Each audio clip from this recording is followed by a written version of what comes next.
Hello student, तो आज के इस वीडियो में हम पढ़ने वाले हैं क्लास 12 फिजिक्स। और फिजिक्स का हम आज रिवीजन की क्लास लेकर आ चुके हैं, जिसमें हम एक इंपॉर्टेंट टॉपिक पर डिस्कस करेंगे, जो है हमारा मैक्सवेल के विद्युत चुंबकीय तरंग सिद्धांत।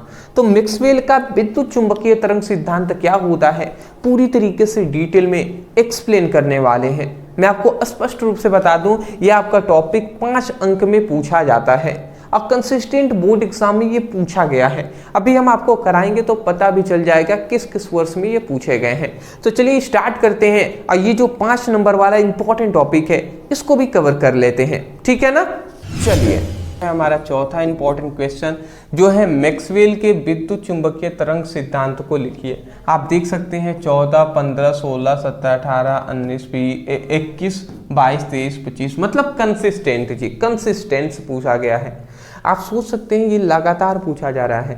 मैं आपको बता दूं, देखिए ये हमारे ऐसा सोचेंगे सर कंसिस्टेंट ऐसे पूछा गया है, तो भैया हाँ, जैसे आपके जो पेपर होते हैं उसमें 5 से 7 सेट बनते हैं। अब 5 सेट मान लेते हैं 7 सेट बन रहे हैं, तो 7 अगर सेट बन रहे हैं तो 2026 में मान लेते हैं, 2020 में या 2022 में मान लेते हैं 7 सेट बने, तो किसी एक सेट में 2022 में आया था, ऐसे ही किसी एक सेट में 2021 में आया था, और 6 सेटों में नहीं आया था, किसी एक सेट में 19 में आया था, किसी एक सेट में 17 में आया था, इस तरीके से आया था। अगर एक एक सेट में ही ओनली पूछा गया है, ये आप नहीं सोचेंगे सातों सेटों में 2021 के सातों सेटों में आया था, ऐसा नहीं है।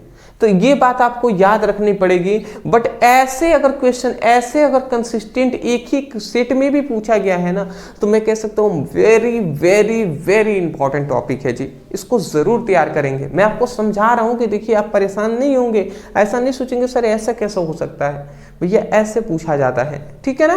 तो ये आप याद रखेंगे।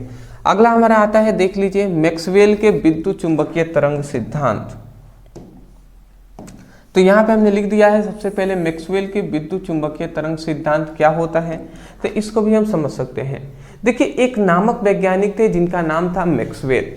तो मैक्सवेल नामक वैज्ञानिक ने विद्युत चुंबकीय तरंगों के संबंध में कुछ सिद्धांत, मतलब सिद्धांत प्रस्तुत किए, और उसी सिद्धांत को मैक्सवेल का विद्युत चुंबकीय तरंग सिद्धांत कहते हैं।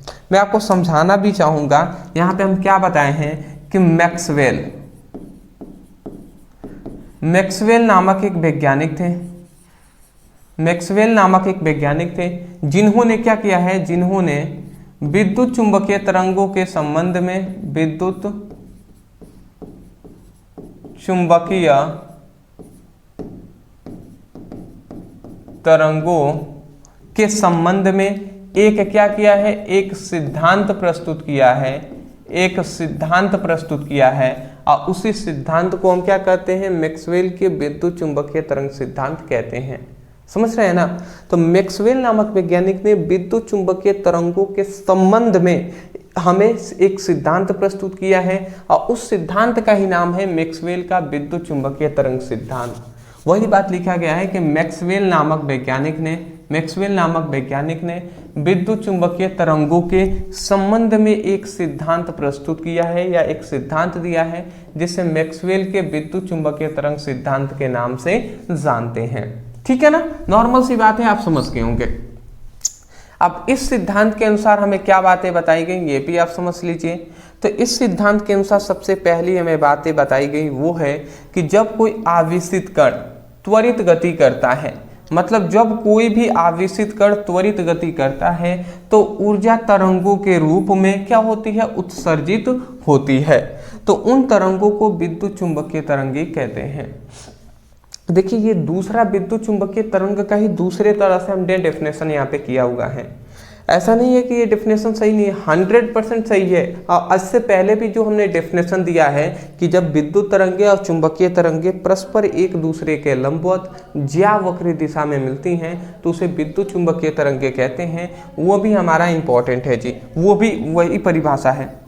तो यहाँ पे समझिएगा, जब कोई आवेशित कण, यहाँ पे ये कह रहा है कि जब कोई भी आवेशित कण है जिस पर आवेश है और ये त्वरित गति करता है, तेजी से गति करता है, तो जो ऊर्जा होती है ना, तो इसमें जाहिर सी बात है, इसकी ये गति कर रहा है तो इसकी ऊर्जा क्या होगी, निकलेगी। तो क्या होगा, ऊर्जा जो क्या होती है, ऊर्जा जो निकलती है वो तरंगों के रूप में निकलती है, वो तरंगों के रूप में निकलती है। किस रूप में? तरंगों के रूप में निकलती है। और उन तरंगों को ही हम विद्युत चुंबकीय तरंगे कहते हैं। समझ रहे हैं कि जब कोई आवेशित कण त्वरित गति करता है तो ऊर्जा तरंगों के रूप में निकलती है। इन तरंगों को ही विद्युत चुंबकीय तरंगे कहते हैं। जो आपको सही लगे वो आप परिभाषा लिख सकते हैं।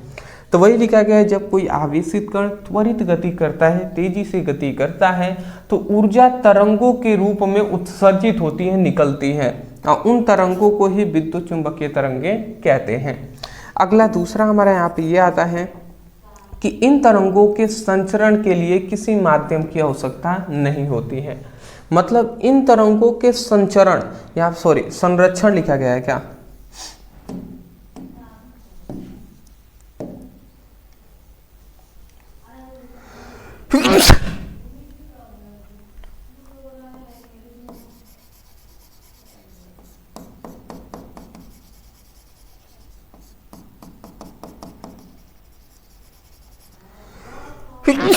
सॉरी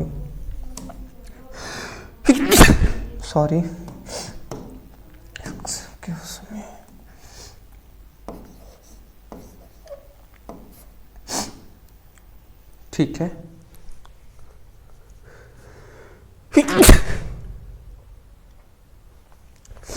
चलिए माफी चाहूंगा मैं, ठीक है। चलिए यहाँ पे ये कह रहा है कि इन तरंगों के संचरण के लिए किसी माध्यम की आवश्यकता नहीं होती। इसका मतलब आपने समझा? इसका मतलब यह है कि जो विद्युत चुंबकीय तरंगे हैं ना, इसके संचरण के लिए किसी माध्यम की आवश्यकता नहीं होती है। ये हर जगह गति कर सकता है। जैसे अंतरिक्ष में भी अगर हम चाहें तो गति करा सकते हैं। ध्वनि तरंगों के लिए वायु माध्यम होना आवश्यक है। यदि वायु ना हो तो अगर हम बोल रहे हैं तो दूसरी जगह आवाज़ें हमारी नहीं जा पाएंगी। परंतु ध्वनि तरंग जो क्या है, अगर हम अंतरिक्ष में बोलेंगे ना तो हमारी आवाज़ नहीं जा पाएगी। इसका मतलब ध्वनि तरंगों के लिए माध्यम की आवश्यकता होती है, परंतु विद्युत चुंबकीय तरंगों के लिए कोई माध्यम की आवश्यकता नहीं होती है। अंतरिक्ष में भी वो गति कर सकता है, ठीक है ना। अगला यहाँ पे हम ये कह रहे हैं कि यह तरंग मतलब विद्युत चुंबकीय तरंगे विद्युत तथा चुंबकीय क्षेत्र के परस्पर लंबवत और तरंग संचरण की दिशा के लंबवत होती हैं। मतलब यहाँ पे सिंपल सी कहा गया कि यह तरंगे जो विद्युत चुंबकीय तरंगे हैं वो विद्युत और चुंबकीय क्षेत्र में परस्पर क्या होते हैं, लंबवत होते हैं। तो हमने बताया ही है कि जो विद्युत तरंगे या चुंबकीय तरंगे हैं परस्पर एक दूसरे के लंबवत होती हैं। ऐसे हमने बताया था ना कि परस्पर एक दूसरे की इस तरीके से गति कर रहे हैं। और यहाँ पे चुंबकीय, यहाँ पे मान लेते हैं ये चुंबकीय तरंगे हैं, तो ये परस्पर एक दूसरे के, ये विद्युत तरंगे या चुंबकीय तरंगे परस्पर एक दूसरे के क्या होती हैं, लंबवत होती हैं। और तरंग संचरण, तरंग जिस ओर गति कर रहा है तो तरंग संचरण की दिशा के भी लंबवत होती हैं। तो इसकी दिशा के भी लंबवत होती हैं। नॉर्मल सी तो बात है दोस्त कि जो विद्युत चुंबकीय तरंगे हैं वो विद्युत और चुंबकीय क्षेत्र के लंबवत और तरंग संचरण की दिशा के भी लंबवत होती हैं। अगला हमारा आता है 4th नंबर कि मैक्सवेल की गणना के अनुसार यह सिद्ध हुआ कि विद्युत चुंबकीय तरंगों का वेग क्या होता है, 3 × 10⁸ मीटर प्रति सेकेंड होता है। मतलब मैक्सवेल की गणना के अनुसार ये सिद्ध हो गया, ये प्रूफ कर दिया गया कि जो विद्युत चुंबकीय तरंगों का जो वेग होता है वो प्रकाश के वेग के ही बराबर होता है।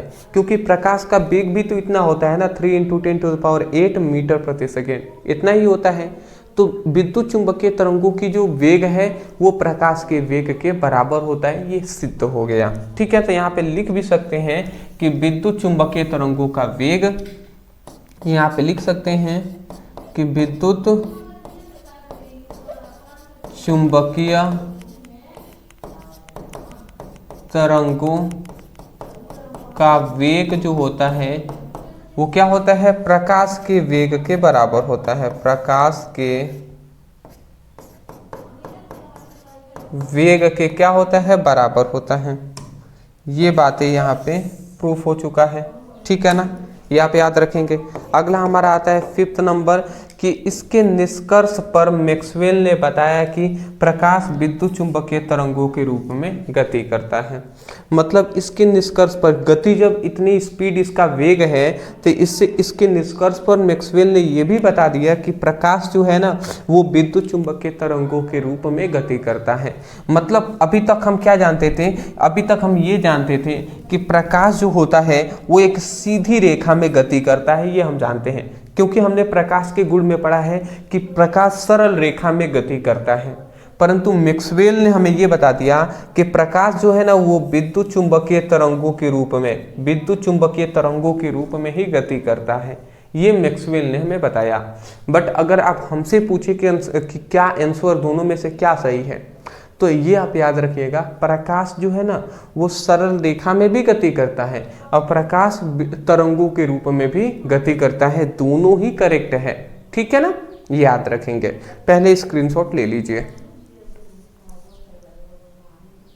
हाँ जी, चलिए, तो मैं आशा करता हूं कि ये जो टॉपिक है मैक्सवेल का विद्युत चुंबकीय तरंग सिद्धांत, ये बहुत इंपॉर्टेंट टॉपिक है, आपको समझ में आ गई होंगे। तो ये सब आप याद रखेंगे।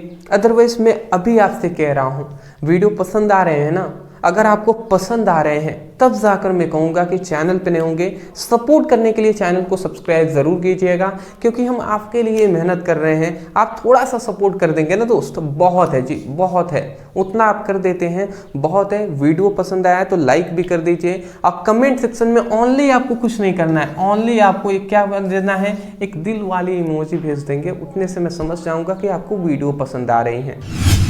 बीच में वीडियो रोकने के लिए मैं माफ़ी चाहूँगा। एक आवश्यक सूचना है, मैं आपको बता दूँ।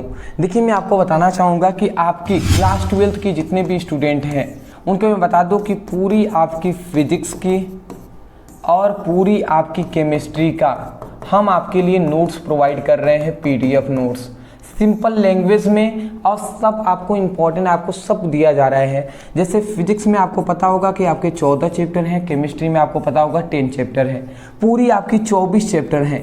इन 24 चैप्टरों का अभी हम फिलहाल फुल नोट्स प्रोवाइड कर रहे हैं, फुल PDF नोट्स हम आपको प्रोवाइड कर रहे हैं, जिसको आपको व्हाट्सएप पर सेंड किए जाएंगे। और ये फुल 24 चैप्टरों का PDF नोट्स ओनली आपको 198 में या 199 में दिया जा रहा है। तो आपको क्या करना है, PDF नोट्स लेने के लिए नीचे नंबर है, इस नंबर पे व्हाट्सएप पर मैसेज करना है। अब वहाँ पे कहिएगा सर हमें फिजिक्स केमिस्ट्री क्लास 12th का फुल नोट्स चाहिए, इतना लिख कर मैसेज करेंगे, स्कैनर दिया जाएगा, पेमेंट कर दीजिएगा और बता दीजिएगा सर पेमेंट हो गया है। तुरंत आपके व्हाट्सएप नंबर पे PDF नोट्स है सेंड कर दिए जाएंगे। अगर कोई स्टूडेंट है ओनली अगर आप फिजिक्स का लेना चाहते हैं, केमिस्ट्री नहीं लेना चाहते, फिजिक्स ऑनलाइन लेना चाहते हैं, तो ये ओनली 99 में मिल जाएगा। या कोई है जिनको केवल केमिस्ट्री चाहिए तो ये भी 99 में मिल जाएगा। तो जैसे आप दोनों लेना चाहें तो वो 189 में, और एक लेना चाहें 99, नीचे नंबर है, मैसेज कर लीजिएगा। Thank you.